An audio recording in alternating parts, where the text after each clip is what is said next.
So I'm going to start now, if I may.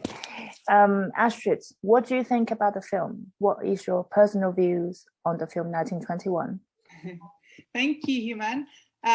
First of all, I'd just like to say thanks to everybody for turning up to have this discussion with us. As you will have heard from the introduction that Human so kindly made, I am not a historian and not a historian of the Chinese Communist Party, but an interested observer, interested in understanding how the Chinese Communist Party likes to portray itself, and particularly to international audience as well as domestic ones. So I'll make some comments and try to give my take on the questions, but I really hope that we can have an open discussions where other people in the digital room also bring their expertise to the table. So what did I make of the movie then? Well, I really liked it, actually. I watched it with my mum and dad. They really liked it too. I thought it was a really beautiful production. It has all the key ingredients of a nice blockbuster. It had really beautiful people. It had scenic settings. It had the heroic and idealistic people who have overcome hardship in the process of the movie. It's obviously a propaganda film, but I think at the level of patriotic films elsewhere, it made me think about kind of Pearl Harbor in the American setting. The difference here being, of course, that it's not focused just on individual heroism and glorifying that individual heroism, but glorifying the heroism of a political party. So I think the propagandistic nature means that some international audiences might struggle to take to the film, but of course it wasn't primarily made for them, and I'm not at all surprised that this was such a blockbuster, as it were, in China. And how do you think this film can participate, or if it can or can, in the current debate about international relations between China and the world? Well, I think the film sits very squarely in the kind of propaganda territory that the Communist Party under Xi Jinping are carving out in an international context. So, of course, the Chinese Communist Party are at the center of this story. Its founders are portrayed as being good, caring, heroic, and brave.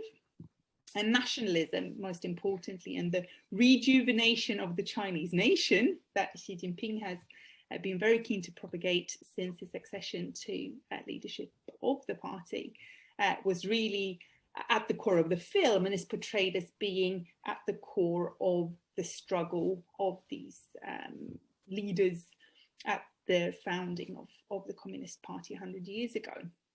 And they overcome all sorts of obstacles to lay the foundation of China's rise that has then continued until today, and we come away thinking that we should probably honour the sacrifices that they made by contributing further to the rejuvenation of the Chinese nation.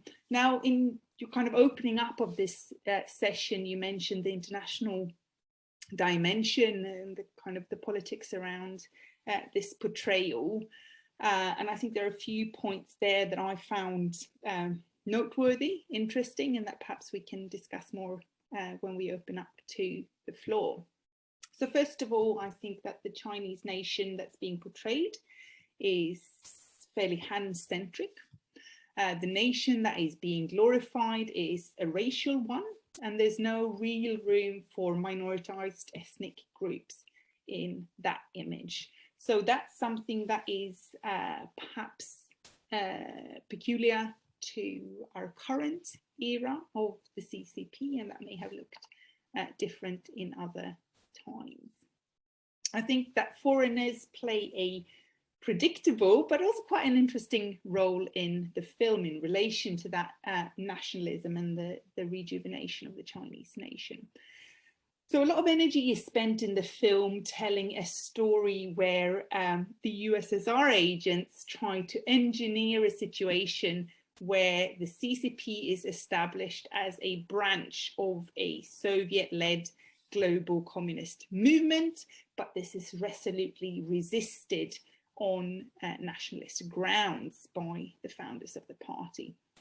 So this idealism, I think, is underlined by the rejection of Soviet money that's offered to facilitate the establishment of the CCP, because there needs to be this nationalist purity. So the emphasis is very much on the nationalist side rather than the kind of fighting for workers' rights side, and globalism, and certainly the fear of domination by any other state is at the center of this particular vignette.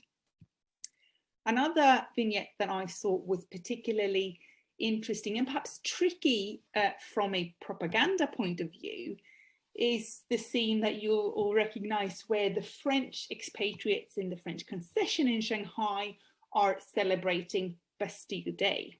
So we see a number of French people singing, waving French flags, dressed up to the nines, going into a very kind of opulent palace where there is oh, I can hear some coming in. See if we can mute them perhaps. There we go.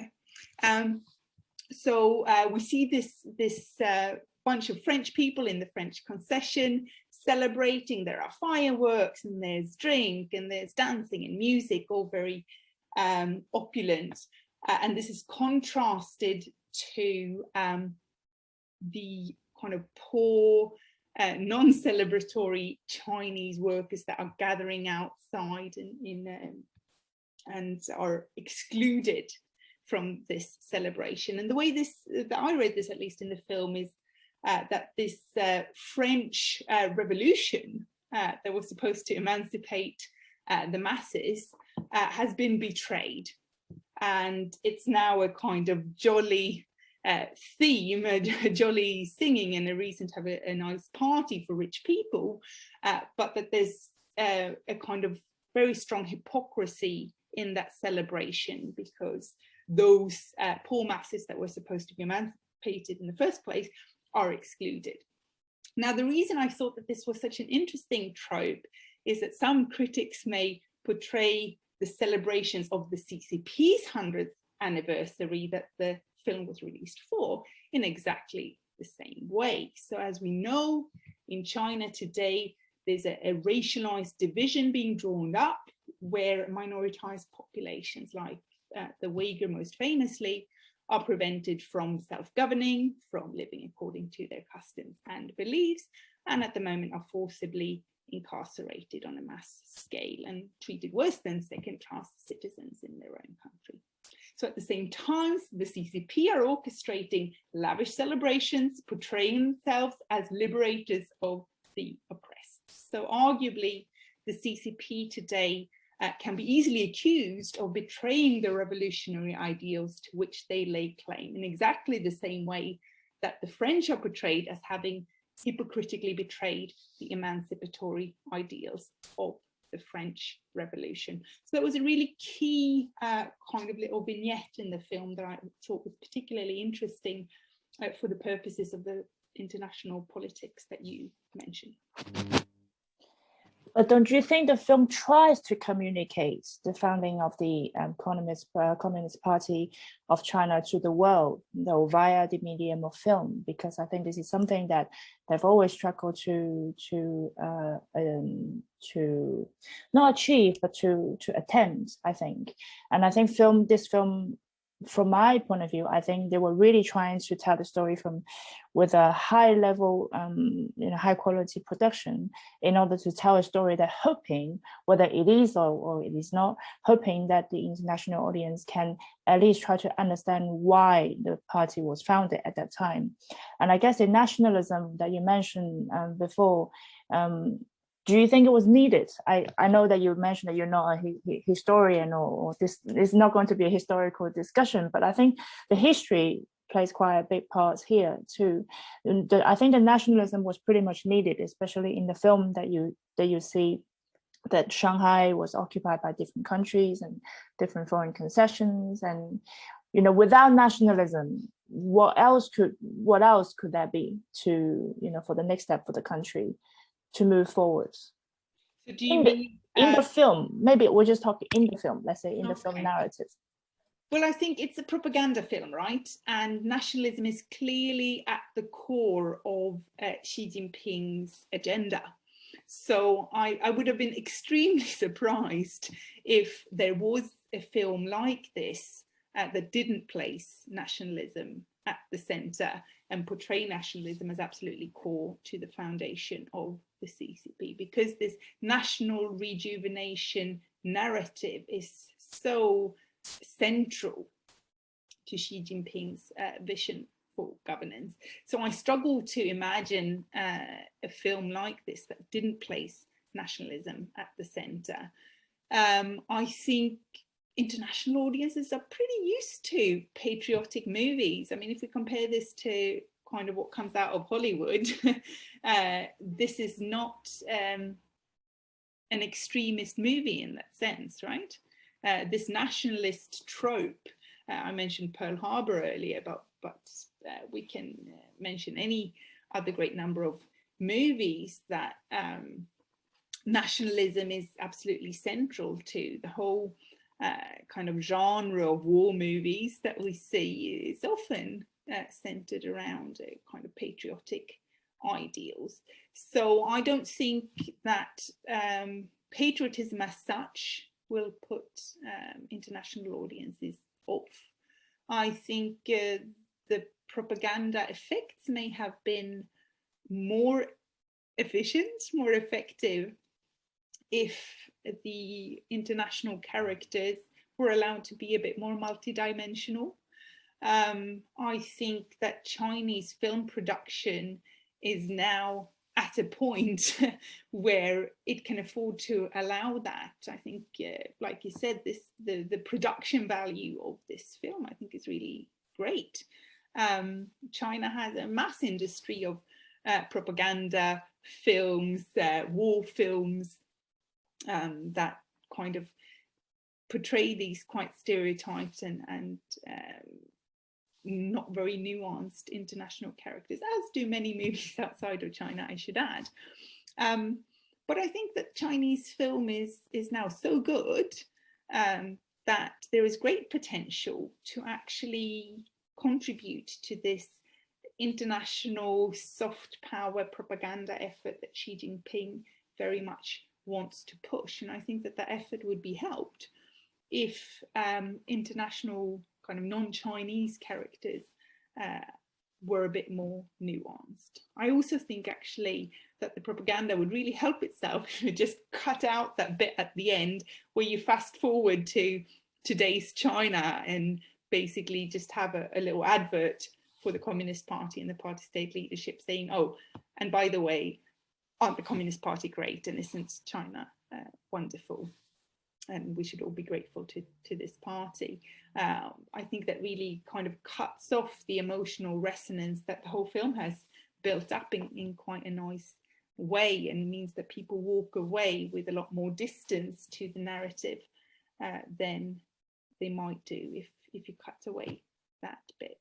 I'm not sure how well it goes down in China, but I think certainly for international audiences, that comes to kind of undermine and really emphasize the propagandistic nature of the film, and it's a shame from a propaganda point of view.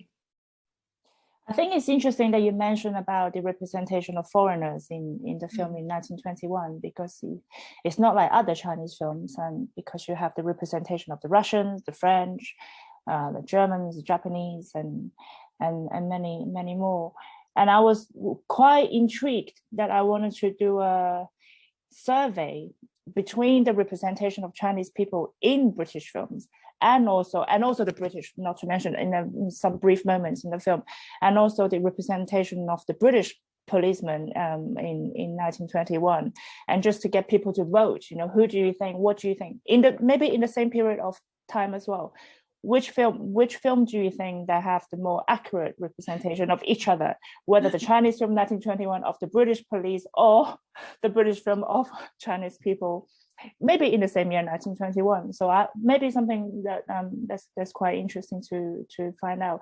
I do think that they, in terms of the foreign people's representation in the film, I do think that they're quite accurate.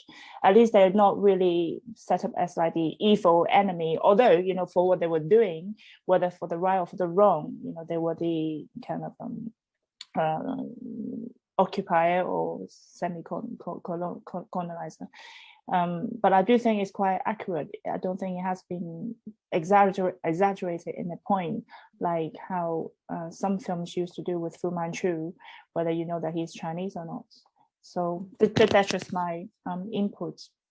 And I guess my other question is that if they were really wanted, if they really truly wanted to make the most propaganda film ever to celebrate 100 years of the founding of the Communist Party, why didn't they go full on?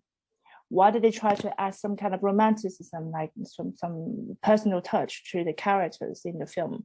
Why don't they just celebrate every character in the film rather than trying to make them more on a personal level? I guess some comments I received from other colleagues is that it's possibly very rare to see Mao is being portrayed as such in such an individual, personal, individualized manner. Would you agree with that? I mean, if they really want to make the most, you know, propaganda film of the year, and this is their year for them to do so, why would they, you know, include a touch of romantic ideas in them, and also the love relationship between Li Da and his wife as well? Is that necessary, or do you think? Well, I think it was a smart move, if nothing else. So Chinese audiences are extremely used to these kind of more low budget films where there's basically a lot of killing of Japanese villains in war, these kind of war movies that have come a lot more explicitly into international relations in the last few years, because they have been given the name to the wolf warrior diplomacy, which is said to be this kind of more aggressive, confrontational, and bullying type of diplomacy that some Chinese diplomats have engaged in online, perhaps in the wake of Donald Trump and his rhetoric in particular. So I think it was a smart move. You know, this is not one of those movies that get churned out on such a regular basis. This is a kind of really high quality blockbuster. We are invited to feel with these individuals as real kind of flesh and blood, emotional people. They are beautiful, they're idealistic. They, you know, Mao has a real sparkle in his eye, right?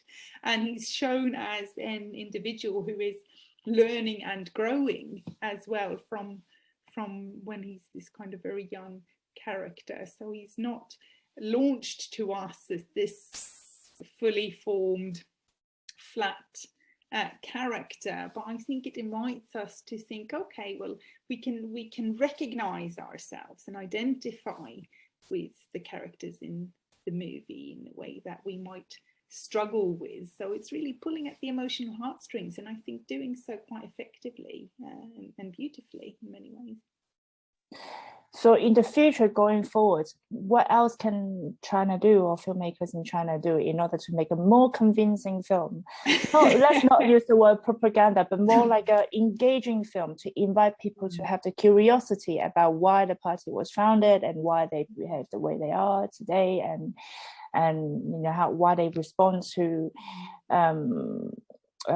international debates the way they are when they're being, you know, attacked or by other countries.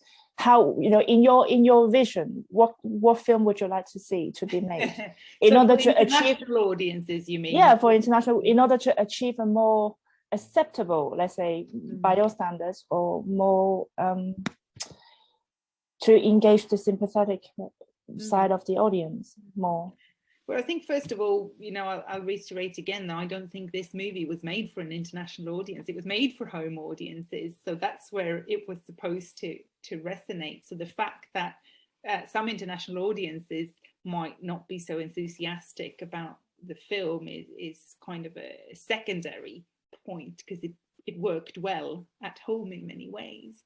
But to entice international audiences, I mean, if it's about educating people about the history of the Chinese Communist Party, then you can do that. But from a kind of soft propaganda or soft power type perspective, well, maybe that's not the key thing. Maybe a Kung Fu Panda is more efficient. Maybe a Crouching Tiger, Hidden Dragon is more efficient in kind of romanticizing China, making people curious about China rather than about the founding of the Communist Party as such. I'm not convinced that the kind of Chinese international soft power effort has that much to gain from people feeling in any particular way about the party. I think there are bigger and more important propaganda wins or soft power wins that China can have by focusing on other themes. But having said that, you know, as I mentioned, I watched this with my mum and dad, who don't know that much about Chinese history, and they were really fascinated by this kind of lineup of different characters, most of whom they had not heard about before. They got really interested and wanted to know more about the party and the founding.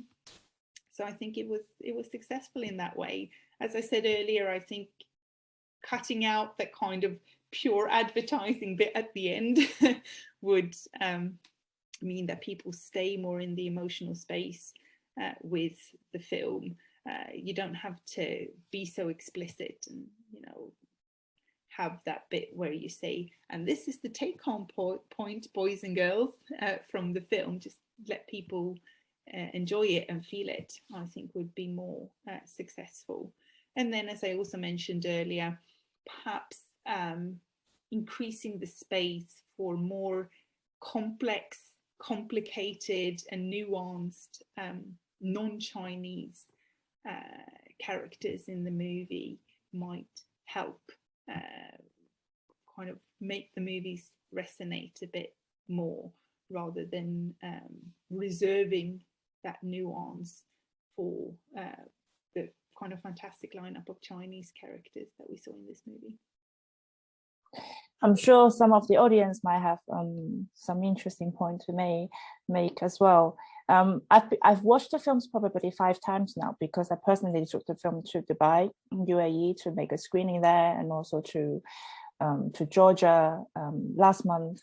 And I think some of the international audience, they do understand a little bit of why the film was portrayed the way it was.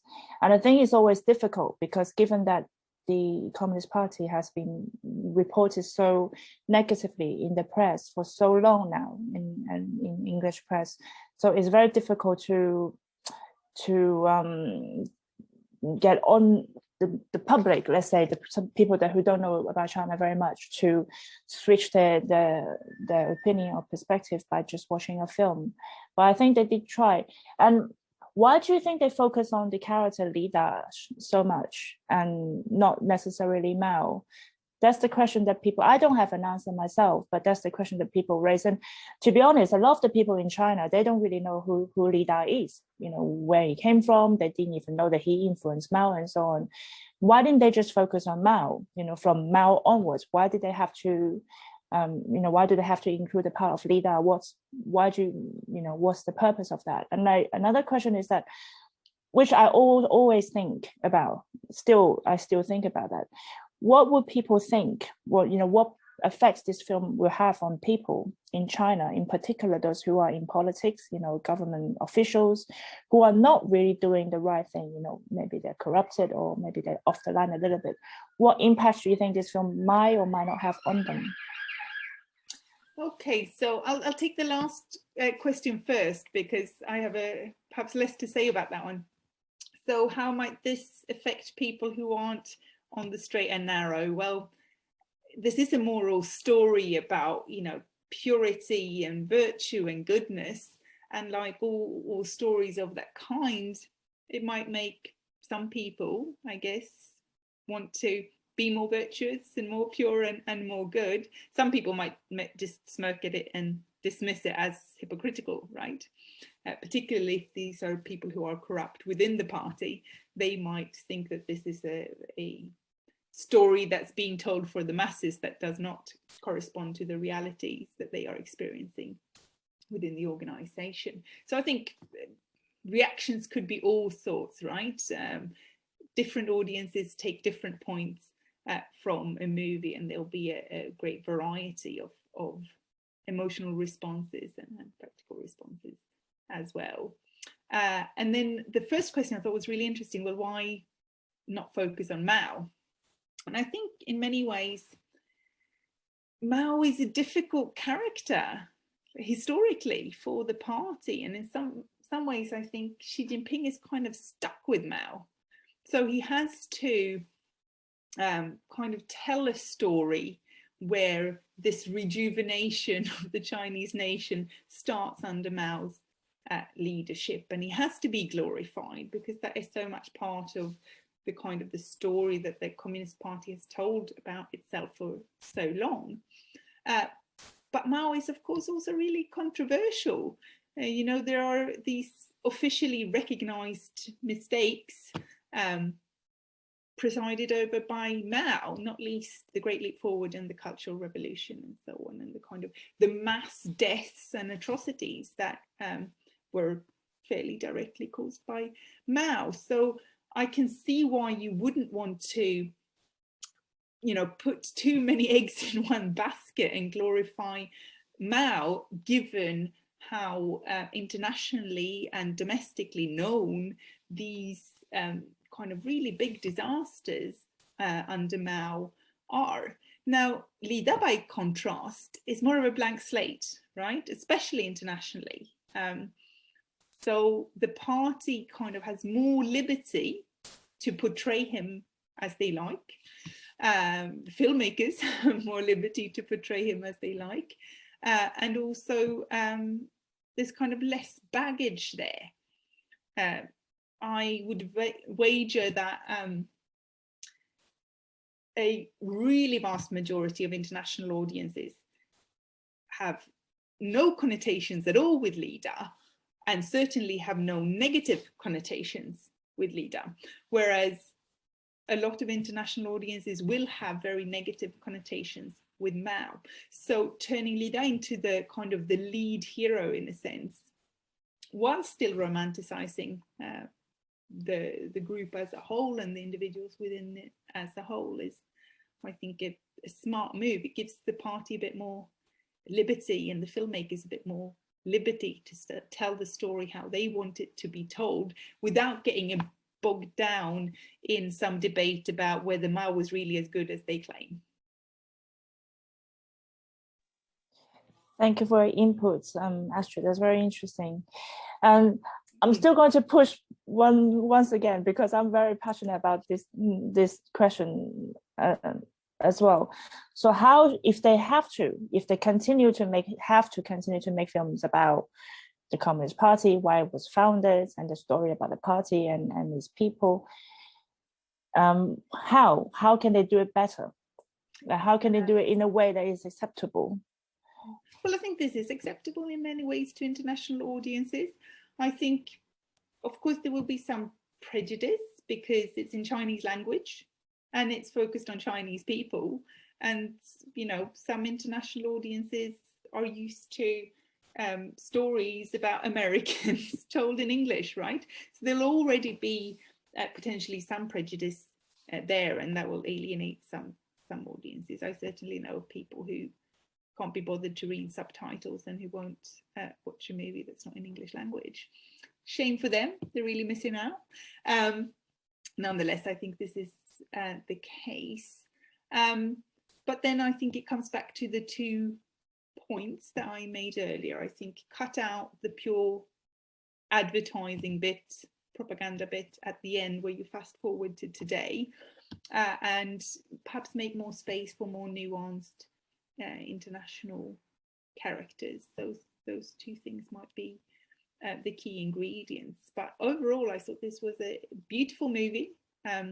You know, I felt with the characters. I wanted to watch it till the end, which isn't the case for all movies. And I think lay people like my parents that I watched it with found it engaging and took it at face value as pretty informative as well. So I think, yeah, did a pretty good job on that account already. Thank you, Astrid. So if I may, I'm going to invite our audience and participants to join in the lively discussion. If you would like to ask any questions or make any comments, please feel free to unmute yourself or possibly turn on your camera so that we can see you. And just to remind you that this session is being recorded.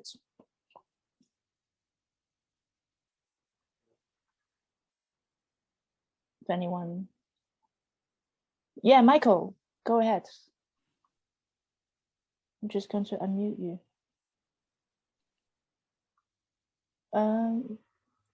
Can you unmute yourself? I thought I had. Okay now? Yeah? Clear? Yes. Yeah. Yeah, I really enjoyed that discussion as well as watching the film. There's just, you know, one or two points I'd like to make. I think one positive, one rather critical, but in the discussion amongst the comrades in the founding of the party, I thought it was quite interesting, although a bit difficult to follow, their discussion about the principles of the party, how they should proceed. And I thought that was quite open. They allowed, the atmosphere was that everybody could speak out, and there was quite a difference of opinion in some of the points about how to develop the project of the party, founding the party, Communist Party. For instance, a German-type democracy with a constitution was mentioned, the dictatorship of the proletariat in regard to the Soviet Union and learning from the Soviet Union. And they had quite a heated argument. I mean, one of them, I think, portrayed as rather emotional and obviously idealistic and passionate. But, you know, he was quite adamant about, you know, we can't consider Western type framework of even a socialist party with a democratic approach. It is the dictatorship of the proletariat. And one of them said that actually the dictatorship of the working people, I think that was Mao. And also Mao piped in at one point about, and what about the peasants? Of course, that sounds, it sounds rather funny in isolation. And of course, that is a major point because, of course, that was the strategy that Mao based himself on in the revolution, of mobilizing the peasant masses and basing himself in countryside, in the rural areas, mobilizing the rural people, the peasantry, which really became a controversial issue about whether the revolution should be sort of city-based and proletariat, or working class, factory workers and so on, vis-a-vis the peasantry.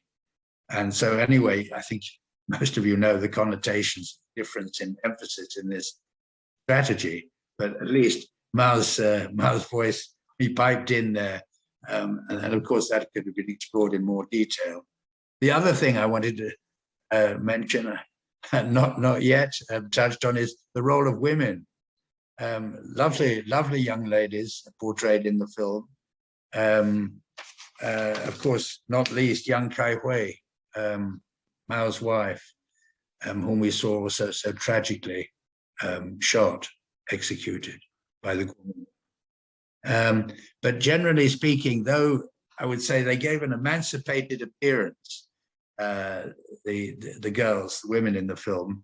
They were not, they did sort of rearguard work of course, for their partners, or for the party, in fact, for the burgeoning party, and they were on the lookout to see, you know, if there were any dangers outside, any spies and so on.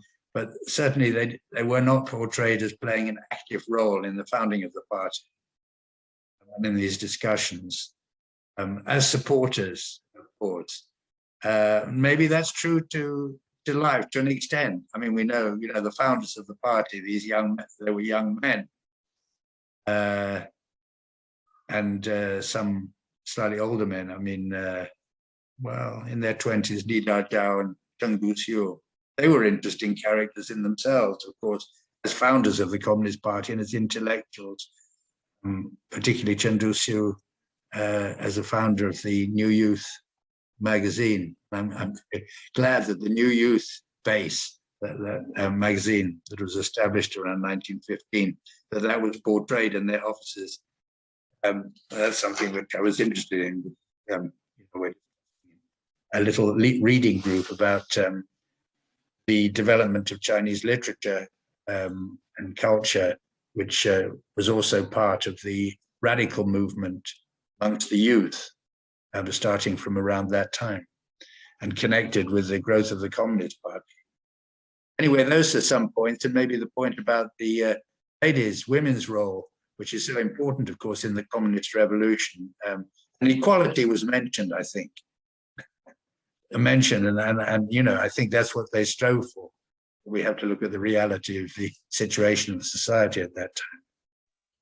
Thank you, Michael, for your inputs as always. I'm going to take one more question from Martha and Dan, I think, before we passing back to Astrid for any response. Martha? Hello. Hi there. Yeah, so we watched the film as a family yesterday, and we all really enjoyed it. It was fascinating. And for someone, you know, my daughter's studying Chinese at university, but I'm a relative newcomer to Chinese history. And I thought the real positive thing for me about the film was better understanding the context of how the Communist Party came into existence, and the colonial abuses, and the fact that China was let down by its colonial, you know, colonial masters, and also, you know, these individuals were being persecuted by their own governments. Just really made you understand why something was needed, why change was needed at that time. And I think that was the positive for me, because when you hear about modern Chinese history, it's all about Mao and the Cultural Revolution and all that stuff, and you don't hear very much at all about the origins of all that. So that was the really key point for me that I really enjoyed. The other thing I just wanted to say is I really agreed entirely with Professor Nordin about the ending. I felt that really spoiled it a bit for me. You were left with that really powerful note where you saw these poor people you'd been following for 2.5 hours getting shot, and it kind of almost just needed to leave it there, because, you know, that was a really powerful kind of, those series of images of those executions were incredibly powerful, and just to leave it there would have left you feeling quite shocked and also wanting to know more. But having the series of vignettes, you know, beautifully filmed as they were, about leading up to the leading onwards into the future, kind of just paradoxically kind of just sort of diminished that emotional intensity. So I think from a filmmaking level as well as a propaganda level, I felt that sort of ending didn't quite work for me. And it just raised the question, I suppose, and I suppose this is a question for Professor Nordin, about whether a sequel might be in the offing, or sequels indeed, because this is such an incredible, powerful story that needs to be told. And I just wondered if, you know, that has been thought about, you know, more films in the history of the party. Thank you. Thank you, Dan. Thank you, Martha. Professor Nordin, would you like to respond to that? Yeah, No? thanks to Martha, and I'm really glad you watched it as a family and enjoyed it. I also like the suggestion of sequels. I particularly look forward to Reform and Opening Up, the movie. The other points in history that maybe perhaps are less pulling at the heartstrings of international audiences. But there's certainly like a massive, rich history and revolutionary history that I think resonates with sensibilities globally, right? That's not just about the founding of the party as such, but kind of, I think May 4th movement popped up in the film a bit as well, for example, which would, you know, make for a fantastic international blockbuster, I'm sure, and one to which the party is really trying to lay claim, right? They're trying to tell the story about the May 4th movement as one that kind of belongs to the party and the party state rather than to any kind of opposition to it. So plenty of food for propaganda films and international wonderful movies of this kind of high caliber there, I think. I also like how you pointed to the kind of contextualization of the founding of the party. And of course, for me, the interesting thing there is, you know, the politics of how you tell that story. So as you rightly point out, that story as the film tells it is all about kind of imperialist foreigners that need to be resisted. Warlords pop up a little bit, but they're not the kind of the key story about why the Communist Party are successful either. So it's really, this is why I'm kind of have been stressing the nationalist trope so much in my discussion, because I think that's a choice to portray it in that particular way.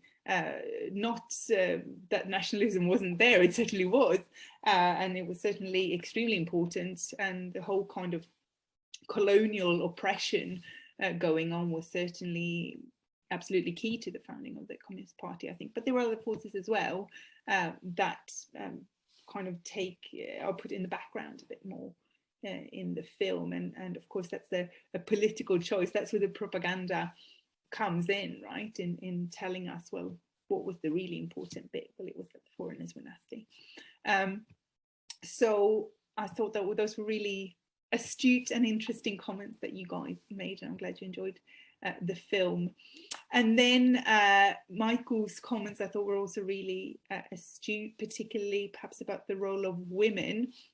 Now, the way I experienced that was, well, a lot of Chinese propaganda films have actually no space for women at all, and there was a clear effort here to kind of place some role for women and some kind of at least lip service to gender equality at right there at the founding of the Communist Party, that this wasn't just a bunch of blokes, you know, this is something that everyone can get involved in, even women. So I thought that was really interesting. Of course, all the women are exceedingly beautiful, right? Which again plays into broader global tropes of kind of how roles in films like this. But I think, as I read it anyway, there was a big thing made about the importance of gender equality that took place as the praise of a man for allowing gender equality, right? So Li Dai is kind of praised for wanting gender equality with his partner. So there's not kind of the focus there is really on how virtuous the man is for having a gender equal relationship, and how he is then an ideal for other men, and gives us an aspiration towards the future and hope for a Chinese future if this is what men can be like. So I thought that was quite interesting, and an interesting take on point maybe for modern audiences. But of course the equal relationship that's portrayed is still one where she does the dishes most of the time, and that's kind of a good nuclear family type model of relationships that of course Xi Jinping has also been very keen to promote as part of his core socialist values. Well, certainly that gender equality was something that Mao was very aspiring to, at least within the film context, because when they were having a dinner with Li Da and his wife, Mao was saying, as a Hunan man, you can be so respectful towards women. It should be something to be proud of. And that little detail, I think, is very interesting because it's showing that at that time, at least, in the film, we're not talking about the reality, in the film at least, that Mao was very surprised that a man from Hunan and Li Da can actually respect women the way he did. So I thought that was quite interesting, that little bit. It could well have been omitted, right? The film could have said absolutely nothing about gender equality. And and they didn't have to make the comments. They didn't have to include the detail that, this is something that Mao was very aspiring to. And admitting that he wasn't a man as such too. So I think we have a question from Stuart Hill. He has his hand raised. So I'm going to unmute. Can you hear us, Stuart?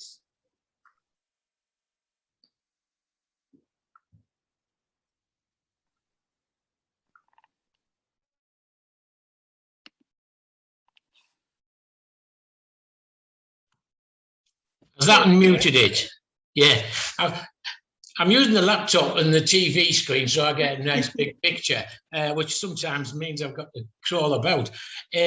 My question is really about when I first heard about the film, and I tried to see where it was playing, it's not on anywhere that I can find in the Northeast.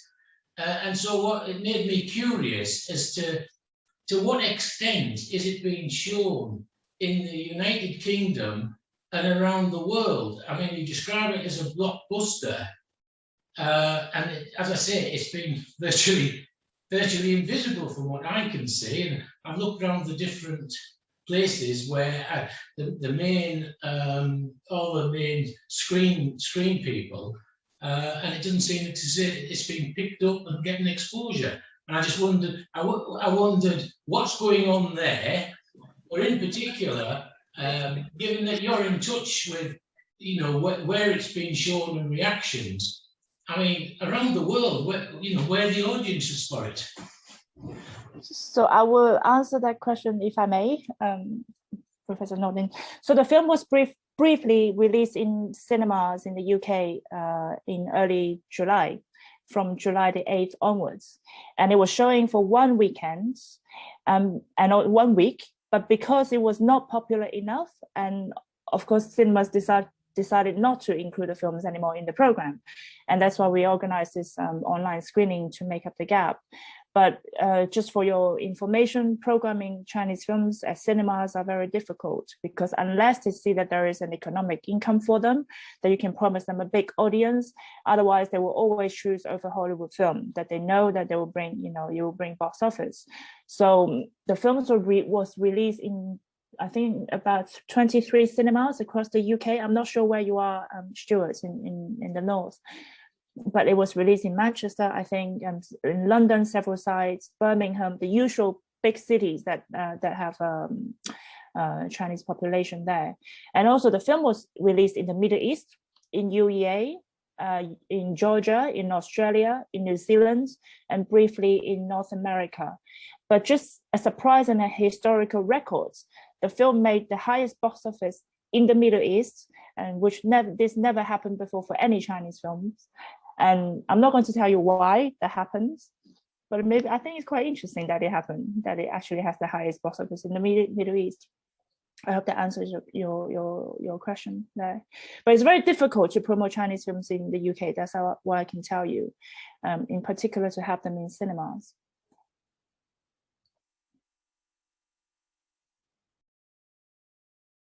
Maybe I'll clarify as well that when I was talking about as a blockbuster, I was referring to China rather than the international context, where it's just very little of it. It's just a suggestion, and that is it might be more fruitful to communicate with the art theatres. They have a very different clientele, which might be much more which is more interested in international cinema anyway, and there might be a bigger take-up with the art theatres rather than the commercial theatres.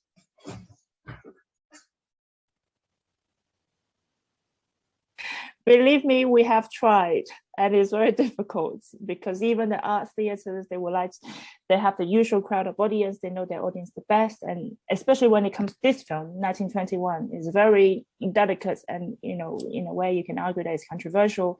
It's very difficult to promote that to cinemas, I have to say. But I hope you enjoyed it, and we'll try to make films like this more available the best we can, just to generate this debate and discussion around the films.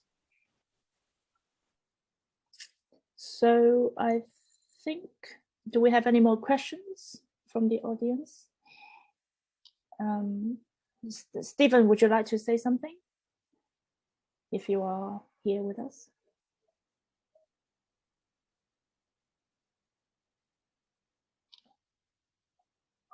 Or Rosamund from SACU? Well, I got a bit sidetracked with the thought that we were talking about subtitles, and I always find it difficult.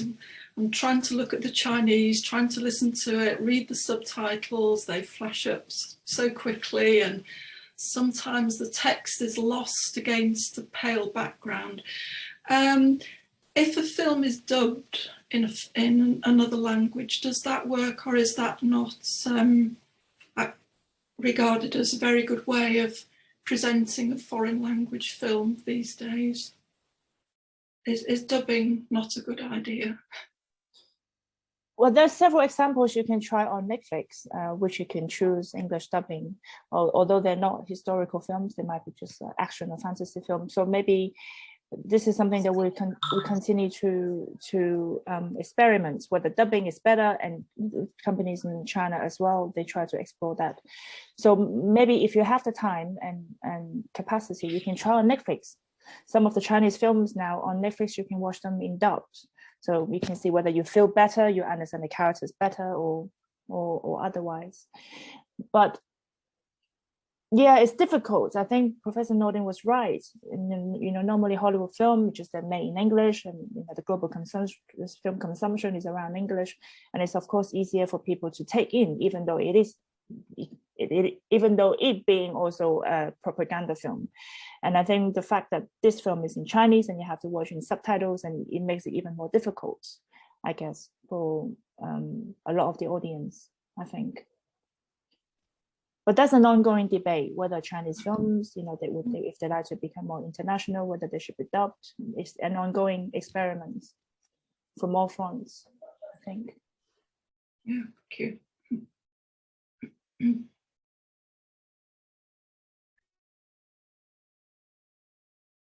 I guess this is us, I think. I would like to thank everyone for joining us for today's event on a Saturday. And thank you very much, Astrid, for joining us and for your time to taking questions, answering questions, and sharing your thoughts on the film as well. I think to close, if you're interested in how the film is being written about, and I know Martha probably has already checked, you can check on the local press or the British press, apart from the piece by Keith Bennett. I think most of the reviews are quite negative, and I think it's quite interesting to understand why they're negative, whether they are accurately negative or purposely negative, or whether it deserves that kind of review. I think this film opens opportunities for debates and discussions, not just just a propaganda film itself. I think it opens up space for us to think about how China can be talked about, and how film can potentially open a new space for discussion and debates. On that note, I wish you a very good weekend. Thank you very much again. And please follow us on Twitter for our future events. Thank you very much. Goodbye. Thanks very much. Bye-bye. Thank you. Well done.